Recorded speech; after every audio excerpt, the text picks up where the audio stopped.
Well, good afternoon, my beautiful viewer. I have something very special for you today. You are looking for empirical evidence of God's existence? Well, behold.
A very, very intriguing scene from the movie Daredevil.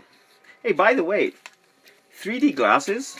3D glasses. I apologize for being not unshaven. This is zAiDiBoy. Thanks for visiting my YouTube channel. Hey, listen. 3D glasses actually work. You put them on. You don't even need to watch movies, dear viewer. You can put on 3D glasses and everything becomes amazing. Why? It's because, you see, the way 3D glasses work is you've got two monochrome colored lenses. When you have one eyeball looking through the one color and then one eyeball looking through the other color, when they overlap, now you understand the image that is projected into your mind or whatever, how everything works obviously is beyond anyone's comprehension, but we have a general understanding of things, let's say, or we can observe certain phenomenon occurring, and basically that's what I want to get back to in terms of this amazing clip from the movie Daredevil with Ben Affleck and Jennifer Garner. Hey, I might as well have it play in the background, right? You're not listening to what I say anyway. So yeah, so you're looking for empirical, so the images overlap in your mind and it creates an amazing effect. Essentially everything in real life, you don't even have to watch movies, you put on these 3D glasses, and hey, by the way, you go to Dollarama and you can pick these up. They come in these really nice cute little packs with like they have, it's a really trippy, it's actually very psychedelic. You get this little notepad with the kids drawing type of thing in the kids art section or whatever. And then you have a notepad with each page has a grid on it, grid lines. It's got grid lines like graph paper. And when you put on the glasses and start drawing, they give you a pencil as well. When you start drawing, dear viewer, it's the most trippy freaking thing. The lines literally jump out at you.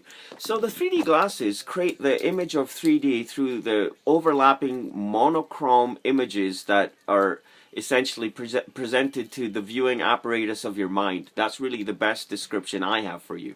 Now, in terms of this movie, the scene starts off with the young Daredevil just after his accident. So his eyes get contaminated with, you know, radioactive water or some nuclear schmegma or something like that. You know, just prior to the camera basically on him in the hospital bed, you see all this crazy neural impulses and stuff that's going on in his mind as his whole neural network system and optical system is overhauled, essentially, accelerated, as it were, by the reaction of the chemicals.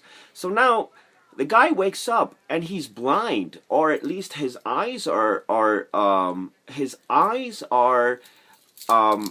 he can't see with his eyes. Now this is actually critical, dear viewer. You're asking for empirical proof. Basically you're saying, show me God. Show me God. And the primary evidence in terms of the empirical landscape has to be eyesight. The primary, so empirical data is anything you can touch, smell, hear, see, or what's the other one? Five senses, right? It's so stupid. It's so banal. The point is we have more than 5 senses. That's really the answer to the question. But in this limited hypothetical landscape that's presented to us, where we want to see God, we want to see something that's not bound by empirical criteria, essentially, was what we're trying to do. So in this case, the guy's eyes are taken, and his sense of hearing, his ocular sense, or whatever the hell it's called, is magnified to the extent that it becomes like sonar. Now you have radar, you have sonar. Sonar is sound waves. Radar is radio waves. Sonar and radar both produce the same effect, which is empirical evidence of objects that are out there beyond sight. So with sonar, you're sending sound waves out there. With radar, you're sending light and radio waves out there. And when they bounce and come back, you know that there's something there. Let's say that light travels at 330 meters per second. Well, if the rest of your sound waves that you've generated just fly off into the distance, but you've got suddenly a point over here where sound is being reflected back to you, based on the measurements, you can figure out the distance, and then you can, obviously with modern technology, you can really scope things out. Without seeing, without visual aid, without video, you simply rely on audio to create audio mechanisms to create a visual landscape. Same thing with sonar. You send out sound waves. The sound waves go out there, and when they bounce back, sonar is used underwater. Obviously, with underwater, you can't use radar because the light keeps bending, refracting, as it were, under the waves. It's all obvious, my dear viewer. I hope you're not overly impressed. You should be overly impressed by what I'm about to say next. Sonar and radar prove the existence of ships out there, just like our limited empirical data proves the existence of something that's beyond our limited empirical criteria. If you got that, you got that. And if you're a damned materialistic atheist, not a spiritual atheist I love. I am a fucking spiritual atheist myself. Yo, I'm the leader of spiritual atheists in this world, okay? Because no one's gonna follow a fucking idiot like me. Right? So at least I'm leading a band of one. But I lead him well, by the way. I'm very fucking disciplined. This guy doesn't get to sleep or eat or do nothing without my, as in my reasons, application of some kind of methodology. Right? So either you're doing things, my dear atheist friends, either you're doing things willy-nilly in life, or you accept that there are experts who know about life and different things in life better than you. I want you to think about that. If you think that you're so expert in every field, including the fields of happiness, well-being, social, all the important things, which of course are not even considered sciences, they're soft sciences. All the important fucking stuff your science has basically discounted as being not worthy of study. Very funny, very interesting. And those fields like sociology and psychology and philosophy that study these phenomenon and the world of practical human affairs, science relegates them to the edges of, the kingdom of knowledge, as it were.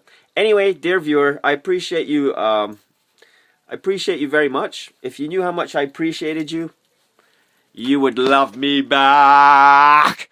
You'd love me like the star I am. You wouldn't. Unlike my YouTube videos, you treat me like I was from Japan.